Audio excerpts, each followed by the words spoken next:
మీరు చెప్పే policy perfect, అది ఒక హ్యుమానిటేరియన్ ఆస్పెక్ట్ అండ్ జీవిత సత్యాలు అంటారే, అక్షర సత్యాలు ఆణిముత్యాలు మీరు ఇప్పటి వరకు టెంప్లెట్స్ అనమాట, ప్రతివాడు మా ఫాలో అవ్వాల్సినవి. కానీ ఇప్పుడు మీరు ఫర్ ఎగ్జాంపుల్ మీరు కాంగ్రెస్ పార్టీని బాగా బలపరిచి దానికోసం పవన్ కళ్యాణ్ గారి క్యాంపును కూడా పవన్ కళ్యాణ్ గారి మీద ఈ రోజు కూడా ఆయన వదిలే, నేను I'm talking about the policy of the party, political party, ఆ ఏరియా గురించి మాట్లాడుతున్నాను. మీరు అక్కడికి వెళ్ళడానికి మొగ్గు చూపలేదు, ఆ ఇంట్రెస్ట్ చూపించలేదు, ఎందుకంటే బికాస్ బేసికల్ గా మీరు కాంగ్రెస్ పర్సన్. మనసు ఒకటను సంసారం ఒక దగ్గర చేయలేం కదన్నా. ఎక్కడ చేస్తాను చెప్పు? నువ్వు ఎవరినో ఇష్టపడ్డావు, వేరే వాళ్ళతో సంసారం చేయమంటే ఎక్కడ చేసాను చెప్పు? చేయలేం కదా. దాని అమ్మ బతకటం కంటే సావటం ఇష్టపడాలి. అట్లాంటి బతుకు కంటే ఇప్పుడు కొందరు మాట్లాడతారు, నేడు దాకా కేసీఆర్ కేటీఆర్ అని ఇవాళ రేవంత్ అన్న దగ్గరికి వచ్చి అన్నా అన్న అంటే వాళ్ళని చూసి అనుకుంటా నేను, అమ్మ వీళ్ళు ఇంత చీప్ నా కొడుకులా, ఇళ్ళు ఇంత ఎదవలా, ఇళ్ళు ఇంత అవసరం కోసం ఇంతనా రేపొద్దున ఏదో ఒక రోజు పవర్ పోయిద్ది. 10 ఏళ్లకో 11 ఏళ్లకో ఏదో రోజు దిగిపోవడం ఖాయమే కదా.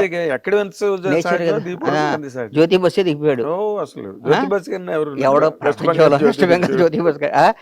అట్లా ఆ రోజు ఇలా ఒరిజినాలిటీ బయటకు వస్తుంది. మేము చెప్పామండి, ఆ రోజు విన్నాడా అండి అంటారు నా కొడుకులు. మేము మాత్రం ఎప్పుడు కాంగ్రెస్ పార్టీని రేవంత్ రెడ్డి గారిని ఇష్టపడుతున్నాం. నేను ఒక్క మాట అడుగుతాను, 100 అడుగన్నా. ఇప్పుడు మీరు మాట్లాడేటప్పుడు అసలు మిమ్మల్ని ఎవరు కాంట్రడిక్ట్ చేయలేని రేంజ్ లో మాట్లాడతారు, దానికి సహేతుకమైన విశ్లేషణ కూడా ఇస్తారు.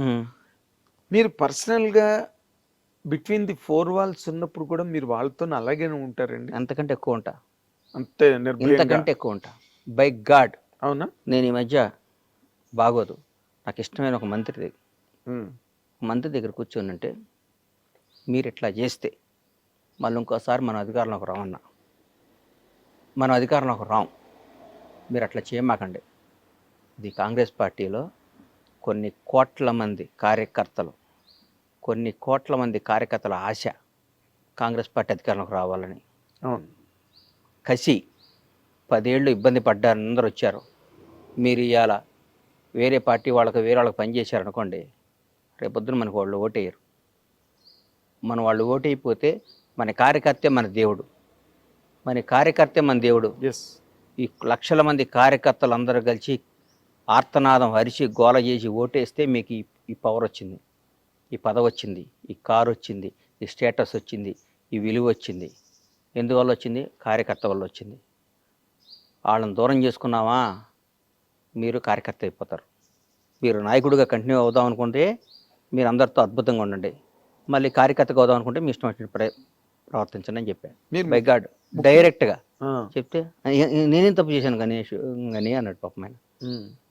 కాదన్న, ఎవరిని బాధ పెట్టబాకండి, మీరు బాధ పెట్టకూడదు.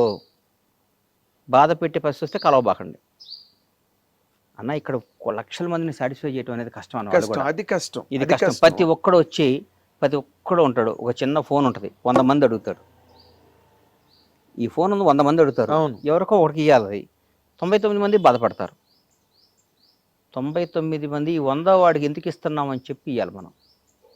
ఈ ఫోన్ను ఈయన బాగా వాడతాడు, ఈ ఫోన్ కోసం ఈయన 10 ఏళ్ళు ఇంత చేశాడు, ఆమె ఏం చేయలేదంటారు. మీకు ఇంకో అవకాశం వచ్చింది, దాన్ని ఇస్తా, మనందరం కలిసి ప్రయాణిద్దాం అని అందరినీ ఇంప్రెస్ చేసి వాళ్ళ సమేతంగా ఈ 100వ ఫోన్ అడిగిస్తే వాళ్ళు ఉత్సాహంగా ఉంటారు. ఈ ఫోన్ని ఈ 100 మంది కాకుండా 101 వాడు పక్కాడికి వచ్చి ఇస్తే, నిన్నటి దాకా వేరే వాడి దగ్గర లబ్ధి పొందినాడికి ఈ ఫోన్ ఇస్తే ఈ 100 మంది ఒకటయ్యి నేను రేపు ముడ్డి మీద అంటారు, రేపు తొక్కేయటం కదా ఇది. మరి అంతే కదా, ఈ 100 మందిలో ఒకటికి వాళ్ళు వెనకాతలుండి కష్టపడి బాధలు పడి ప్రాణం పెట్టారు కదన్నా, ప్రాణం పెట్టారు. ఎంత అండి? కానీ కాదు, ఇప్పుడు మంత్రితో చెప్పారు, ముఖ్యమంత్రితో కూడా ఇలాగే మాట్లాడతారండి ఏంటంటే అన్నా ఇదన్నా అంటే సార్, ఇవాళ భారతదేశంలో 29 రాష్ట్రాల 29గా 29 రాష్ట్రాల్లో one of the best CM Revanth Reddy. ఎట్లా చెప్తున్నారు? ఎందుకు చెప్తున్నానన్నా, ఈ రేవంత్ అన్నకి ఈ రోజు కూడా మిడిల్ క్లాస్ మెంటాలిటీ. నేను ముఖ్యమంత్రిని, అహంభావం లేదు. ఆయన నిజం చెప్పండి అన్న, గత ముఖ్యమంత్రిని కలవాలంటే ఎన్ని రోజులు పట్టేదన్న ఎవరన్నా? అసలు 10 ఏళ్ళు ఎవరు మంత్రులే కలవలేదు కదా. ఆ, అని కథలుగా చెప్పేవారు. ఆ, రేవంత్ అన్న కేక్ వాకి ఇవ్వాలి కూడా, ఎవరినైనా పేరు పెట్టి పలకరిస్తాడు. రేవంత్ రెడ్డి గారికి ఉన్న బ్యూటీ ఏంటంటే వాళ్ళ ఫ్యామిలీ మిస్సెస్ కానీ వాళ్ళ బ్రదర్స్ బయట అనుకుంటారు ఏ దోసుకు తింటున్నారు ఊరికే. ఇప్పుడు అందరం ద్రాక్ష పండు పొలనా కదన్నా, న్యాయం చరిత్రే చెప్పారు కదన్నా, చరిత్రలోనే ఉంది కదా, అందరం ద్రాక్ష పండు పొలనా, ఆడు మంచోడు కాదు. ఎవడ నువ్వు మంచిగా చెడు నీకు ఎట్లా తెలుసు అన్న, నువ్వు చెప్పు, న్యాయం చెప్పు, నువ్వు న్యాయం చెప్పు. ఏ బేస్ మీద నువ్వు చెప్తావు, ఎట్లా చెప్తావు? నువ్వు నా ఫోటో చూసి చెప్తావా? బండ్లా గణేష్ అనేవాడు నీకు పరిచయం లేదు, బండ్లా గణేష్ అనేవాడు నీకు తెలియదు, బండ్లా గణేష్ అనేవాడు ఎవడో గురించే ఎక్కడో విన్నావు. నాకు బండ్లా గణేష్ మీద మంచి అభిప్రాయం లేదండి.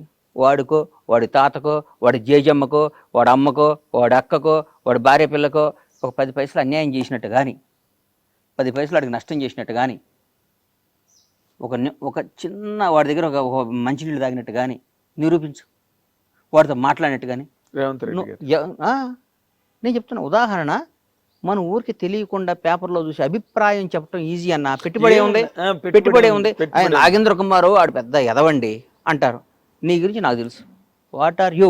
I know last 30 years.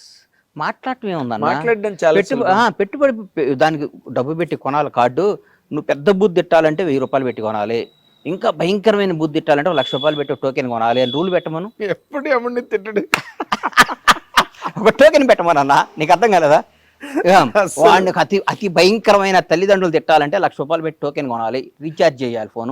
Phone చేస్తే ఆ బూత్ వల్ల ఛార్జ్ దిగిపోద్ది, కరెంట్ మీటర్కి ఛార్జ్ చేసినట్టు చెగిపోద్ది.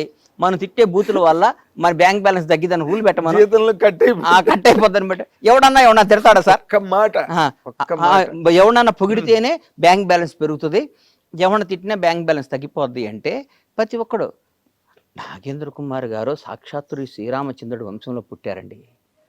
ఆయన నడక రాముడి కన్నా సీతాదేవిని డౌట్లో పడి మళ్ళా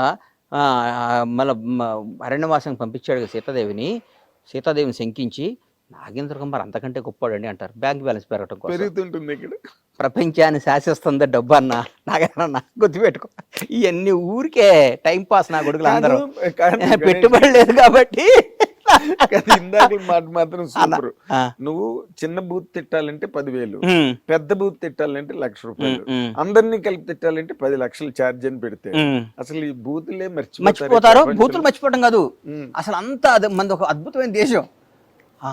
స్వామి బాగున్నారా, మీరు ఎంత మంచివాళ్ళు అండి అని వెళ్ళి పక్కన చెక్ చేసుకుంటాడు, నేను బ్యాలెన్స్ పెరిగిందా అని. అటు ఇన్నర్ వాయిస్ బయటకు ఎందుకు వస్తాడు? నా కొడుకులు వీళ్ళకి ఏందన్న జీవితం ఏం తెలుసు అన్న. ఒక విమర్శించడం ఈజీ, చాలా ఈజీ. వాడు ఏందండి, వాడు అచీవర్ అండి. కాదండి, ఇప్పుడు మీరు కాబట్టి అడగడం. అనయ్య ఇప్పుడు